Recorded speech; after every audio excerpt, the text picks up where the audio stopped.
2024 is going to be your year. Yes, it's true. So hello everyone, welcome back to my YouTube channel. आज मैं आई हूँ एक और video के साथ जो कि ट्रूली डेडिकेटेड होने वाली है ESIC के लिए, 100 डेज की स्ट्रैटेजी प्लान के लिए, a full road map for all of you. होने वाला है 7 जुलाई, तो 7 जुलाई 2024 and not only ESIC guys, there are so many exams lined up. मतलब ये वो बहुत सालों के बाद, मुझे लगता है 4-5 सालों के बाद हैव 2024, जिसमें वैकेंसीज ही वैकेंसीज है। वीडियो को पूरा देखना and follow all these things, you will get your job for sure. Have April, full May, full June और जुलाई के 7 दिन, मतलब 100 डेज, 100 दिन के आसपास मैं मान लेती हूँ कि आपके पास 100 दिन है। चीज बताना चाहती हूँ कि आपको अपने आप को रेडी करना पड़ेगा। और मैं आपको पहले ही एक चीज बता दूं कि बहुत ज्यादा मेहनत चाहिए, बहुत ज्यादा। अगर आप उस मेहनत को करने के लिए तैयार हैं तो वीडियो में आगे बढ़िए, अदरवाइज आप यहीं से इसको छोड़ दीजिए, क्योंकि मेहनत के बिना तो नहीं होगा। याद करो वो उन सभी लोगों की बातें जिन्होंने आपको कभी ना कभी बोली होगी। याद करो अपने वो ड्रीम्स। मतलब कब तक ऐसे चलेगा ना, कभी तो हमको भी चाहिए कि हमारे पास भी एक अच्छी जॉब हो, एक अच्छी सैलरी हमको मिले, बाकी की जिंदगी अच्छी हो सके, पेरेंट्स की आप हेल्प कर सको, खुद के लिए एक स्टैंडर्ड ऑफ लिविंग क्रिएट कर सको। अगर आप अभी ये 3-4 महीने मेहनत कर लोगे ना, तो आपका वो पूरा फ्यूचर रंगीन हो जाएगा। उन सभी लोगों के मुंह पे तमाचा मारना है आपको अपना सिलेक्शन देकर। Don't let your word speaks, let your action speaks. तो यहाँ पर आपके वो एक्शन का वक्त है। मुझे नहीं लगता कि इससे ज्यादा और कुछ मोटिवेशन दिया जा सकता है। Here I am going to discuss the 100 days strategy plan for ESIC। Government job crack करना एक ऐसी बीमारी है जिसके 4 रामबाण इलाज है। अगर आपने उन चारों इलाजों को ले लिया ना, तो जॉब आपकी पक्की है। सबसे पहली चीज, सबसे इंपॉर्टेंट इलाज वो है consistency. Consistency is the key to success. ऐसा नहीं कि आज वीडियो देखी और बस जोश भर गया और अब बस हम जम के पढ़ाई करेंगे, बिल्कुल सारे पन्ने फाड़ देंगे, पर आज ही करेंगे जो भी करेंगे, ये नहीं करना है। कंसिस्टेंसी, डेली आपको इस लेवल का, इस स्ट्रॉन्ग लेवल का मोटिवेशन आपको अपने अंदर डेली रखना है। You have to prepare very hard throughout your preparation. मुझे लगता है ना, डिस्ट्रैक्शन की कमी नहीं है दुनिया में। तो कहीं आप सोचोगे कि यार मैं तो रात में लेट सोई थी, सुबह जल्दी कैसे उठूं, यार मुझको काम करना है, मुझको काम करना पड़ता है। बहुत सारे लोग तो जॉब वाले भी होंगे जिनके पास एक अच्छा खासा एक्सक्यूज होगा कि यार हम तो जॉब करते हैं। देखो, जॉब करते हो आप, 2 बजे शिफ्ट खत्म हो जाती है। नर्सिंग में आप किसी भी हॉस्पिटल में हो, 6 घंटे से ज्यादा ड्यूटी नहीं होती, except night duties, I accept that. 2 बजे के बाद भी अगर आप 3 बजे तक घर पे आ जाते हो, मत करो टाइम वेस्ट। टाइम पे घर आओ, फटाफट घर आओ, फ्रेशन अप हो, पढ़ाई में लग जाओ। और थोड़े दिन के लिए छोड़ दो अपनी नींद को। कुछ पाने के लिए कुछ खोना पड़ता है, दैट्स फॉर ट्रू।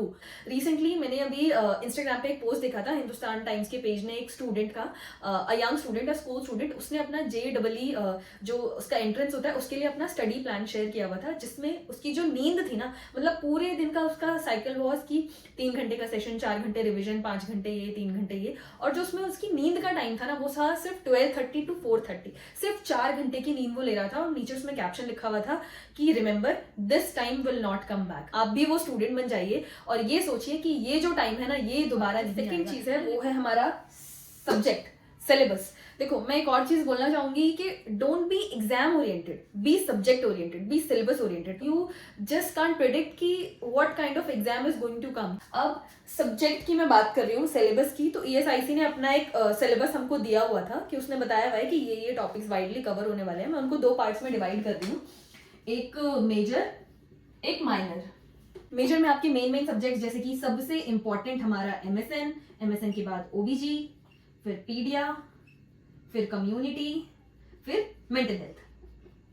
ये 5 तो हमारे समझ लो सबसे ज्यादा इंपॉर्टेंट सब्जेक्ट हैं। सबसे ज्यादा इंपॉर्टेंट, सबसे ज्यादा क्वेश्चंस इनसे पूछे जाते हैं, मतलब ये ही है जिनसे हमें करना है। बट इनके साथ आपको बाकी सब्जेक्ट्स को भी नहीं छोड़ना है, क्योंकि कभी कभी ये वाले सब्जेक्ट्स ऐसे होते हैं जो हमें हरा देते हैं, तो हमें ये भी नहीं छोड़ना है। आप टाइम में वेरिएशन कर सकते हो कि जो इंपॉर्टेंट है उसको हमें कितना टाइम देना है, और जो जिसमें से कम क्वेश्चन आते हैं उसको हमें कितना टाइम देना है। की बात कर लेते हैं। माइनर में वही आपके anatomy, physiology, microbiology, nutrition, pharma, research, statistics, nursing education, biochemistry and sociology.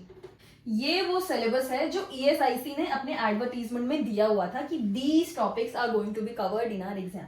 पढ़ने के लिए कुछ 2-3 ही फेमस बुक्स, इतने हजारों क्वेश्चन है तीनों बुक में मिला के, तो आप उन सबका तो रट्टा नहीं मार सकते, है ना, मार ही नहीं पाओगे। दिमाग हमारा उस तरीके से डिजाइन ही नहीं हुआ है। हमारा दिमाग उसी तरीके से डिजाइन हुआ है कि हमें चीजों को समझना है, ताकि हम उन MCQs को, हम उन क्वेश्चंस को सॉल्व कर पाए। पहले आप सब्जेक्ट्स में आपको क्या करना है, अपने कंसेप्ट क्लियर करने हैं। कि आप प्रायोरिटी समझ पाओ, आप सिनेरियो समझ पाओ, ये वाली चीजें आपको समझनी है। ये कर लें तब इसके बाद हमें क्या करना है, एमसीक्यूज, हमें करना है पीवाईक्यूज, हमें करने हैं मॉडल टेस्ट पेपर। ये वाली चीजें हमें सिलेबस में आनी चाहिए। ये है सिलेबस का मतलब। सिलेबस समझ में आ गया। अब सिलेबस के बाद जो तीसरी इंपॉर्टेंट रामबाण चीज है वो है हमारी रिवीजन। रिवीजन के बिना आपने चाहे तीनों चारों बुक्स पढ़ ली, आपने थ्योरी भी अपनी स्ट्रॉन्ग कर ली, आपने बहुत अच्छे नोट्स बनाए, बट आपने रिवीजन नहीं की, आप बस एक बार पढ़ के सब कुछ चले गए, कुछ भी नहीं होगा। क्योंकि वो जो एक बार की जो पढ़ाई होती है ना, वो बहुत ही ज्यादा घातक होती है, क्योंकि वो ना हमारे मन में एन नंबर ऑफ कंफ्यूजन छोड़ के जाती है। तो जब हम एग्जाम के आगे बैठे होंगे ना, तो विल बी लाइक वैल्यूज दी होगी 3.5, 4, 4.5, 5। ये जो मार्जिनल सा डिफरेंस है ना, ये हमारा एग्जाम डुबा देगा। और ये मार्जिनल डिफरेंस को डिफरेंशिएट आप तभी कर पाओगे जब आपने चीजों को बहुत अच्छे से रिवाइज किया होगा। ऑलवेज रिमेंबर, जब आप एक बार पढ़ोगे तो उसकी रिटेंशन आपके दिमाग में 40 to 50% होगी। वो भी ये परसेंटेज वेरी करता है, किसी किसी की 30 होगी, किसी किसी की 50 होगी, बट इससे ज्यादा नहीं होगी। जब तक आप उसको 3 से 4 बार रिवाइज नहीं करोगे तब तक कुछ भी काम नहीं आएगा। तो रिवीजन बहुत ज्यादा जरूरी है। मल्टीपल टाइम्स, जितनी बार आप कर सको, 2 बार, 3 बार, 4 बार, सारी थ्योरी, सारे क्वेश्चन, सारे एमसीक्यूज, इस तरीके से आपको इतनी अच्छी तरीके से रिवीजन करनी है। ट्रस्ट मी, कोई भी एग्जाम आपसे छूटा नहीं रहेगा। रिवीजन के बाद जो चौथी इंपॉर्टेंट चीज है, that is negative control. Negative control से मेरा मतलब है नेगेटिव मार्किंग। देखो, हर एग्जाम में नेगेटिव मार्किंग होती है, राइट? तो बचाना है आपको इस नेगेटिव मार्किंग से। ये नेगेटिव मार्किंग आपकी कब बचेगी? अगेन, जब आपकी कंसेप्ट बहुत ज्यादा क्लियर होंगे, प्लस जब आपके कंसेप्ट्स क्लियर होंगे और आप एमसीक्यूज की प्रैक्टिस बहुत अच्छे से कर रहे होगे ना, तो मतलब ये चीज ना, कोई आपको कोई स्ट्रैटेजी नहीं है इसकी, कोई आपको सिखा नहीं सकता, कोई बता नहीं सकता, कोई समझा नहीं सकता। जब आप कंसेप्ट्स अपने क्लियर कर लोगे और जब आप इतने सारे मतलब क्वेश्चंस की प्रैक्टिस कर लोगे, एमसीक्यूज कर लोगे, पीवाईक्यूज कर लोगे, तो आपके अंदर ना वो सिलेक्टिव वाली एबिलिटी खुद आ जाएगी। आपको पता होगा कि इस क्वेश्चन को मुझे करना है, इस क्वेश्चन को मुझे नहीं करना है। ये वाली चीज आपको अपने अंदर लानी है। अब कम टाइम के अंदर ज्यादा क्वेश्चंस करने हैं और उन ज्यादा क्वेश्चंस में भी एक्यूरेसी लानी है। ये सब कब आएगा? जब आप प्रैक्टिस करोगे। ये 4 रामबाण चीजें हैं जो अगर आपने कर ली, जो अगर आपने सीख ली, तो समझो एग्जाम आपकी मुट्ठी में, जॉब का कॉल लेटर आपके हाथ। चलो अब मैं थोड़ा सा आपको ना एक स्टडी प्लान बताती हूँ, because everybody was looking for a study plan only. देखो, पहले तो मैं एक चीज आपको बता दूं, प्लान हर किसी का अपने हिसाब से होता है। आप में से बहुत सारे लोग होंगे जो जॉब कर रहे होंगे, बहुत सारे लोग होंगे जो मॉर्निंग पर्सन होंगे, बहुत सारे लोग होंगे जिनको ओबीजी पसंद होगा। तो it all depends upon those factors. तो आपको अपना स्टडी प्लान अपने हिसाब से बनाना है। बट मैं कुछ चीजों में, ये 45 डेज का प्लान है। शुरू के 45 डेज आपको लेने हैं जब आप अपनी थ्योरी करोगे, राइट? जब आप अपनी थ्योरी करोगे, आप अपने कंसेप्ट्स पढ़ोगे, ठीक है? जैसे एमएसएन लिया, एमएसएन से बहुत क्वेश्चन आते हैं। एमएसएन बहुत वास्ट सब्जेक्ट है, उसमें 10-15 सिस्टम्स हैं जिसके अलग अलग डिसीज कंडीशन है, पैथोफिजियोलॉजी है। सबसे पहले आपको यही कहूंगी कि आप सबसे पहले एमएसएन करो। 15 दिन आपको देने हैं पूरे अपने एमएसएन में। कहूंगी कि आप दिन मतलब बहुत कम है और हमें इन दिनों में बहुत अच्छे से पढ़ाई करनी है, तो मैं कहूंगी आप शुरू के 45 से 50 दिन में अपना पूरा ये सब खत्म कर लो, ताकि जो बचे दिन होंगे आपके पास, जो बचे 50-55 दिन होंगे, उसमें आपको रिविजन करनी है। रिविजन रिविजन रिविजन, वो ही बहुत इंपॉर्टेंट चीज है। तो मैं जितना जल्दी आप ये वाली चीजें कर सके उतना जल्दी आपको करना है, बट इफेक्टिवली करना है कि वो आपको याद रहे, क्योंकि ये चीजें आपकी याद रहेगी तो ही आप क्वेश्चंस निकाल पाओगे, राइट? तो this is also important and that is also important. तो एक मेजर सब्जेक्ट के साथ आप एक माइनर सब्जेक्ट को लेके चलो जो कहीं ना कहीं कुछ हद तक मिलता जुलता हो।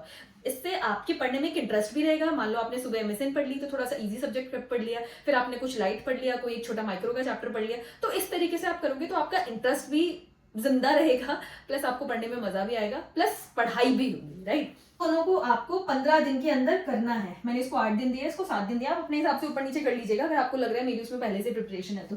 पीडिया को 7 डेज में करो, पीडिया के साथ आप बायोकेम करो, फिर आप लो मेंटल हेल्थ मतलब साइकेट्री, एमएसएन पढ़ो, एमएसएन के साथ आप थोड़ा सा साइकोलॉजी ले लो, सेम ही है, बेसिक साइकोलॉजी है, फिर सोशियोलॉजी। इसके बाद आप कम्युनिटी पढ़ो। द टाइम आप कम्युनिटी पढ़ोगे, कम्युनिटी के कुछ गिनी चुनी चीजें वो ही आपको करना है, 5 दिन उसके लिए काफी ही है।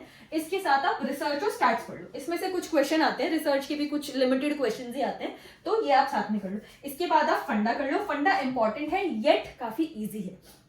4 दिन में आप इसको आराम से कर लो और इसके साथ आप न्यूट्रिशन कर लो। तो ये होगा आपका, जब आप फर्स्ट अपनी थ्योरी लगाओगे, कंसेप्ट क्लियर करोगे, तो 45 to 50 डेज में आपकी पूरी थ्योरी हो जाएगी, कंसेप्ट क्लियर हो जाएंगे। Basically the plan is about, आप मान लो आप सुबह से पढ़ने बैठे हो, आपको 3 आवर, 1-1.5 घंटा तो हमें अपने आप को फ्लो बनाने में लग जाता है, मतलब तो कम से कम 3 घंटे के लिए तो आपको एक सेशन देना ही देना है। आप 3 घंटे का एक सेशन लो, आप देख लो, आपको ना प्लान करना है, अच्छे से प्लान करना है। मतलब I want you to not to be clueless. मैं जो करती थी एंड आई स्टिल डू, या तो आप सुबह उठते ही अपनी एक टू डू लिस्ट बनाओ, या फिर आप रात में बना के सो, ताकि आप जब आपका नेक्स्ट डे शुरू हो रहा है तो आप क्लूलेस ना रहो कि मुझे क्या क्या करना है, कितने टाइम में करना है। उससे ना चीजें बहुत ज्यादा मिसमैनेज हो जाती है। Make sure to make a plan for your next day.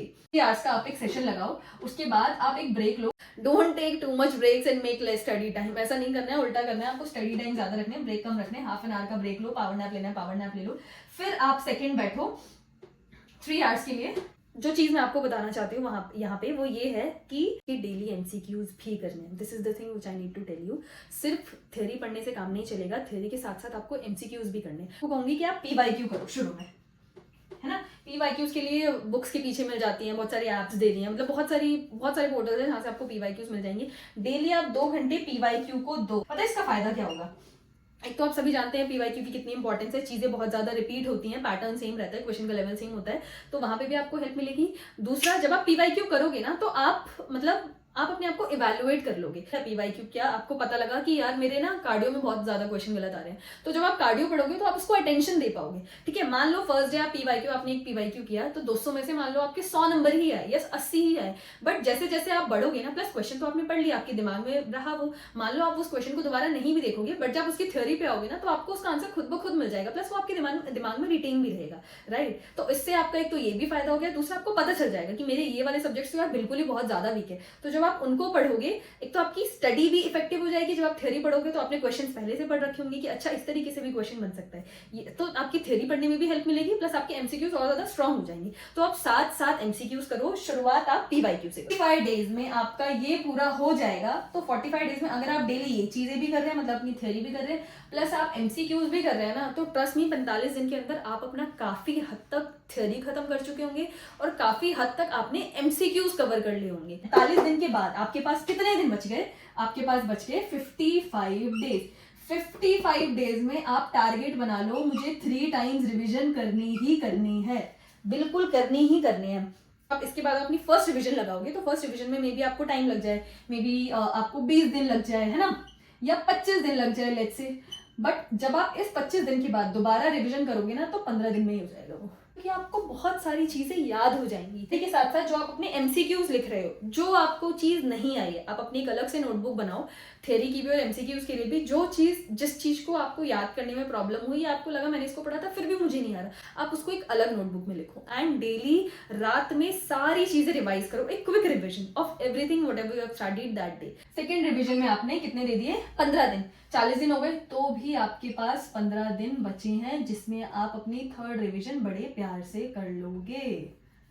ठीक है, ये था मेरा 100 डेज का फुल रोड मैप, जिस तरीके से आपको पढ़ाई करनी चाहिए अकॉर्डिंग टू मी। आप इसमें अपने हिसाब से कुछ भी मॉडिफाई कर सकते हैं, but make sure to revise 2 to 3 times before giving exam. चीज मैं बोलना चाहूंगी, उद्यमेनम ही सिद्ध्यंति कार्यानि न मनोरथे नहीं सुप्तस्य सिंहस्य प्रविशन्ति मुखी मृगा। जो शेर है ना, जो जंगल का राजा है, उसको भी हिरन का शिकार करने के लिए उसके पास जाना पड़ता है, हिरन खुद उसके मुंह में नहीं आता है। तो हमारे पास जॉब का कॉल लेटर खुद हमारे हाथ में नहीं आएगा, हमें उसके लिए मेहनत करनी पड़ेगी, उनको अपना एड्रेस बताना पड़ेगा, तब वो हमारे घर पे पोस्ट करेंगे और तब वो हमारे पास आएगा। Nation is there and we will get that. So thank you so much for watching. Bye bye.